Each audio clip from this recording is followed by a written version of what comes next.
Rabiah al-Adawiyah memiliki nama lengkap, Ummu al-Khair binti Ismail Adawiyah al-Kishyah.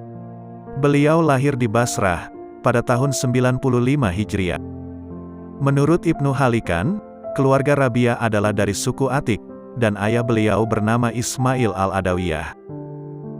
Rabiah al-Adawiyah adalah salah satu dari banyak ulama sufi perempuan, yang sangat disegani dalam sejarah peradaban Islam. Termasuk soal ajaran beliau, Rabiah al-Adawiyah adalah seorang sufi yang mengusung mazhab cinta. Cinta beliau kepada Allah begitu dalam dan kuat, sehingga beliau tidak mampu mencintai yang lain selain Allah, karena cintanya hanya untuk Allah saja. Rabiah beribadah kepada Allah dengan dasar cinta, bukan karena takut atau harap, dalam istilah ilmu tasawuf. Karena begitu cintanya kepada Allah, beliau pernah berkata bahwa beliau tidak mendambakan surga, serta tidak takut kalau dimasukkan ke dalam neraka. Rabiah dikenal sebagai hamba yang sangat patuh serta taat kepada Allah. Bahkan setiap hembusan nafasnya selalu diiringi dengan zikir kepada Allah. Dalam beribadah kepada Allah, beliau adalah orang yang sangat istiqomah. Ketaatan beliau yang begitu tinggi kepada Allah, membuatnya dikenal sebagai waliullah. Beliau pun sama sekali tidak memikirkan dirinya untuk menikah. Sebab menurut Rabiah, jalan untuk tidak menikah merupakan tindakan yang tepat untuk melakukan beribadah kepada Allah, tanpa harus dibebani oleh urusan duniawi. Menurut Abdul Munin Kandil, Rabiah termasuk dalam kelompok manusia yang mempunyai naluri yang sangat tinggi, melebihi manusia biasa. Keinginannya yang bersifat manusiawi telah tunduk dan menyerah di bawah keinginan rohaninya yang suci. Karena kebutuhan hidupnya yang sangat mendasar, sudah tidak sama dengan manusia lainnya. Keinginan Rabiah yang bersifat manusiawi telah dialihkan atau dipuaskan dengan rasa cinta beliau kepada Allah. Padahal, tidak sedikit pria yang berniat untuk mendekati beliau, dan bahkan ingin meminangnya. Dalam kisah lain disebutkan, ada seorang sahabat Rabiah bernama Hasan al-Basri, yang juga berniat untuk menikahi Rabiah. Rabiah lalu mengatakan, "Baiklah, aku akan menikah dengan seseorang yang paling pintar di antara kalian." Setelah itu datanglah Hasan al-Basri menemui Rabiah, dan mengatakan untuk menjadikan Rabiah sebagai istrinya. Rabiah kemudian mengatakan kepada Hasan al-Basri, "Jika engkau dapat menjawab 4 pertanyaanku, aku pun akan bersedia menjadi istrimu." Hasan al-Basri berkata, "Bertanyalah, dan jika Allah mengizinkanku, aku akan menjawab pertanyaanmu."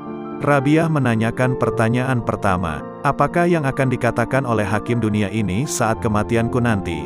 Akankah aku mati dalam husnul hatimah atau su'ul hatimah?" Hasan al-Basri menjawab, "Hanya Allah yang Maha Mengetahui yang dapat menjawab."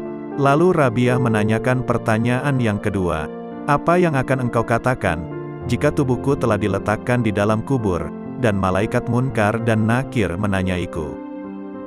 Apakah aku mampu menjawab pertanyaan malaikat tersebut?" Hasan al-Basri menjawab, "Hanya Allah yang Maha Mengetahui." Rabiah al-Adawiyah mengajukan pertanyaan yang ketiga, "Jika manusia telah dibangkitkan di akhirat kelak, masing-masing dari mereka akan menerima kitab amal perbuatan mereka. Di tangan manakah aku menerimanya? Apakah tangan kiri atau tangan kanan?" Hasan al-Basri kembali menjawab, "Hanya Allah yang Maha Tahu." Dan Rabiah menanyakan pertanyaan terakhir, "Pada saat hari perhitungan nanti, beberapa di antara umat manusia ada yang di surga dan ada yang di neraka. Jadi di manakah aku berada di antara dua golongan ini?" Hasan al-Basri menjawab seperti jawaban semula, bahwa hanya Allah saja yang Maha Mengetahui semua rahasia yang tersembunyi tersebut. Lalu Rabiah mengatakan, "Seseorang yang baginya gaib tentang 4 hal ini, bagaimanakah dia disibukkan dengan pernikahan?" "Wahai Hasan al-Basri," Rabiah melanjutkan perkataannya, "kabarkan kepadaku, berapa bagian Allah Ta'ala membagi akal?" 10 bagian, kata Hasan Basri. 9 bagian diperuntukkan bagi laki-laki, dan 1 bagian diperuntukkan bagi perempuan. Lalu Rabiah kembali bertanya, Berapa bagian? Allah Ta'ala membagi nafsu. 10 bagian, jawab Hasan Al-Basri. 9 bagian diperuntukkan bagi perempuan dan 1 bagian diperuntukkan bagi laki-laki. Wahai Hasan Al-Basri, kata Rabiah, aku dianugerahi kemampuan menjaga 9 bagian nafsu dengan 1 bagian akal, dan engkau tidak mampu menjaga 1 bagian nafsu dengan 9 bagian akal. Hasan Al-Basri adalah wali Allah dan juga merupakan ulama ahlu hakikah di angkatan tabi'in. Beliau menangis dari apa yang dikatakan Rabiah Al-Adawiyah. Dan Hasan Al-Basri pun keluar dari kediaman Rabiah. Itulah kisah kesufian Rabiah Al-Adawiyah. Semoga menjadi manfaat bagi kita semua.